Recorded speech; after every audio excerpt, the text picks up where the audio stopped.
When you first see this city, it seems much like other cities in today's world. Modern, designed for working and living, a place in which to enjoy the good taste of life. And so it is, this city of Casablanca, jewel of the Moroccos. A place some call home, some. But within this city, there's another city. This is the city inside the city, the Mela of Casablanca. Mela, ghetto, crowded, squalid, dark. A world apart from the main life of the city and the 20th century. 60,000 Jews once lived in this ghetto. Now tens of thousands are gone, ever since the trouble began. Yet life continues. Here, as in all the ghettos of the Arab world, life stayed the same for hundreds of years. Poor stayed hungry, the untutored stayed ignorant, those with trachoma grew blind, and the sick died. This was the way of the world. Who could hope for better? Until 1943. Then a hand reached over the ghetto wall, the helping hand of American Jews, represented by the Joint Distribution Committee of the United Jewish Appeal. Now a torrent of help poured into the Mela. Food for the hungry, medicine to fight sickness, education for those who would learn, and the darkness began to lift.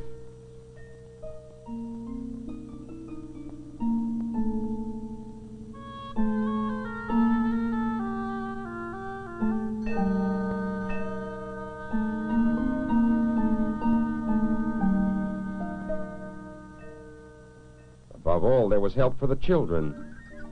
All the help that love and modern know-how could bring them.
Yes, the darkness in the Mela was turning to light. then in 1955, the French left. Now Morocco was another independent Arab state. For Arabs, a future. For Jews, now a fear swept like a fierce wind from Morocco's cities to the legendary Atlas Mountains.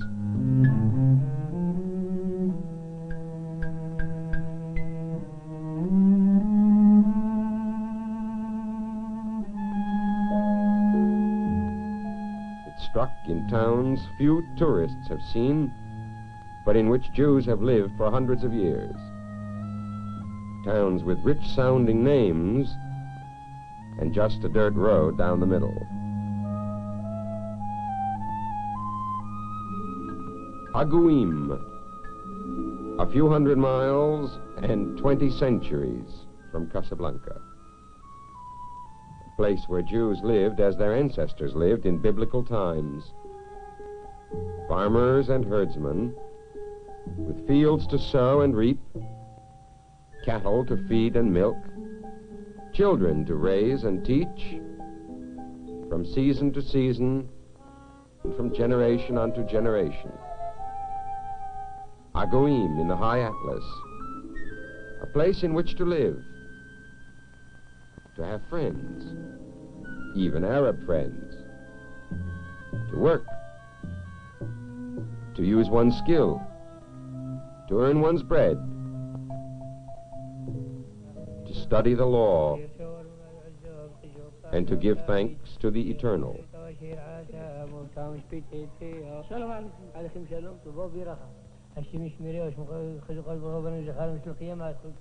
Yes, life could have continued here and the many towns of Morocco, year after year, but for the change that came in 1955, when each man asked himself, what will happen to my child?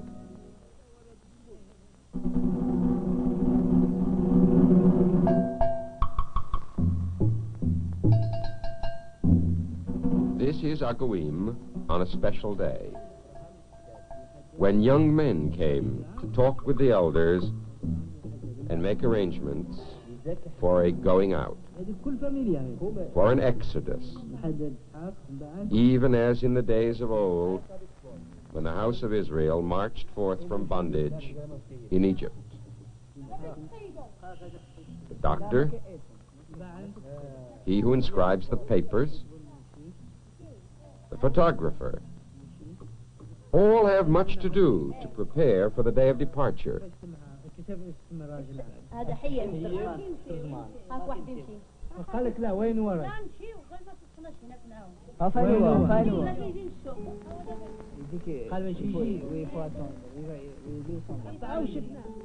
انا هذا من امسك الفلسطين باليش يخدموا الدار في شلال صلي واش يخدموا الدراري اللي قالوا عندي ثلاثه اللي جات الساعه ما جاتش يشوفوها ثاني.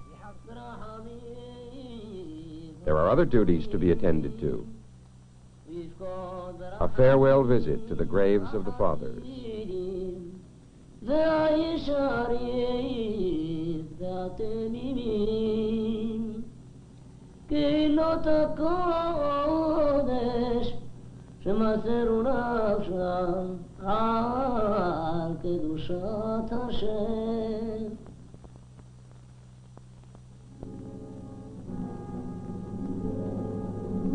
And now the day of leaving comes to Agouim.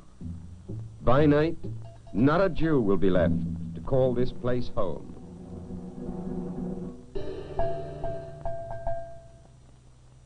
The holy scrolls are made ready.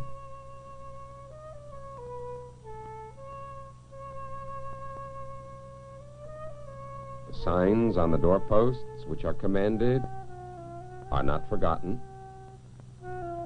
Soon they will be fixed to new doorposts.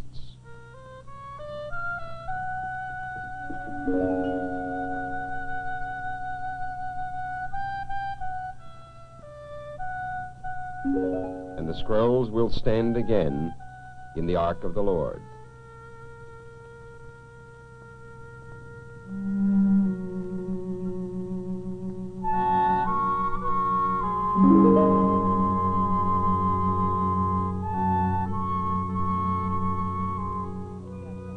roster of the village is taken for the last time, and the heads of their families sign their names.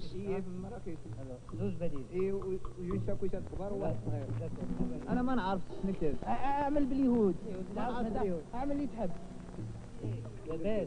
لباس وين من البليزة تاعي قديش عندك في مراكش؟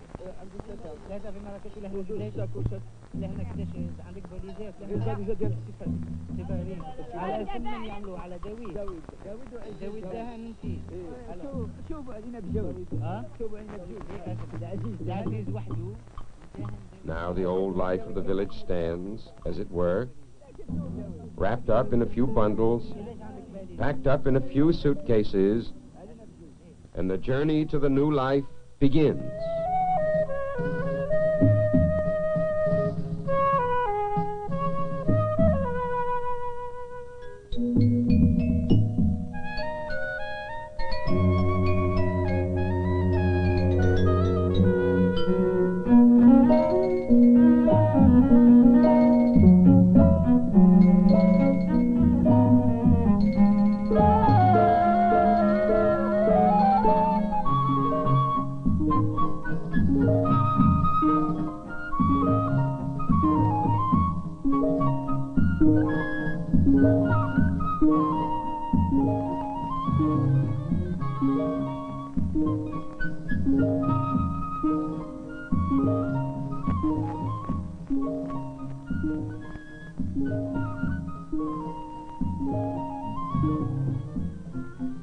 And so they have gone, the people of the villages, the Jews of Agouim, of Kabia, of Kassant, of the many score towns, large and small, that stood by the brooks, that run down the mountains, whose many lights once gleamed on the high Atlas, like stars of the night.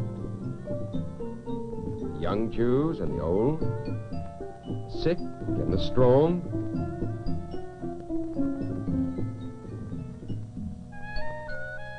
the untaught and the learned, poor and the less poor.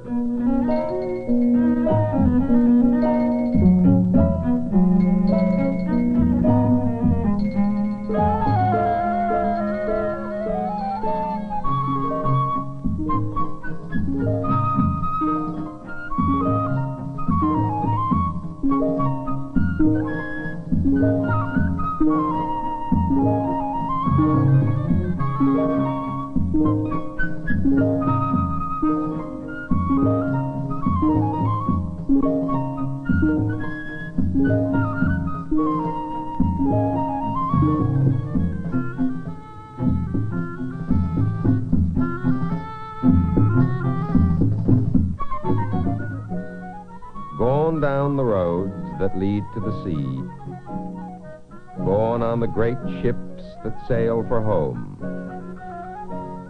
gone as almost more than 250,000 have gone from Morocco alone, and as still more will go in the days to come. Gone to a place where each may sit under his own vine and his own fig tree, in a land where, as it is written, none shall make him afraid.